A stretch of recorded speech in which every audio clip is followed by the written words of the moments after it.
जय माता दी दोस्तों, मैं मंजू आज आप सबको एक छठ माता का प्यारा सा भजन सुना रही हूँ। मैं आशा करती हूँ कि ये भजन आपको पसंद आएगा। अगर मेरे गाने में कोई त्रुटि रहती है तो आप मुझे कमेंट करके ज़रूर बताइएगा। और अगर ये वीडियो आपको पसंद आए तो आप हमारे वीडियो को अधिक से अधिक शेयर कीजिएगा, लाइक करिएगा और हमारे चैनल को सब्सक्राइब करके हमें ढेर सारा प्यार दीजिए। धन्यवाद। कोयला रे बोले बांसवरिया, सुगवाय मवा की डार।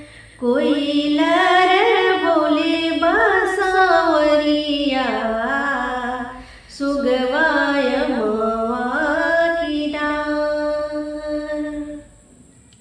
कोयला रे बोले बांसवरिया, सुगवाय मवा की डार। छठी माई बोलेली नगरी में, के करी बरत हमार, के करी बरत हमार। छठी माई बोलेली नगरी में, के करी बरत हमार, के करी बरत हमार।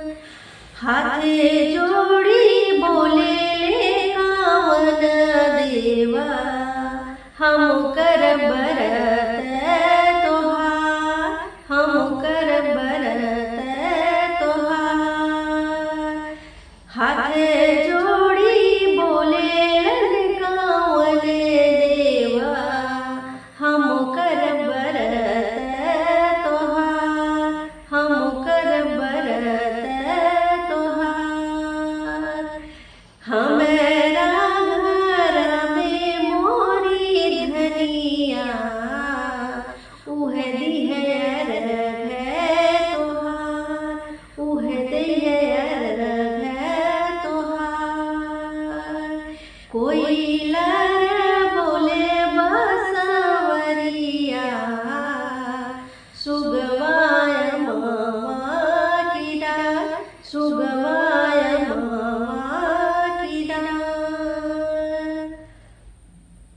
सूरज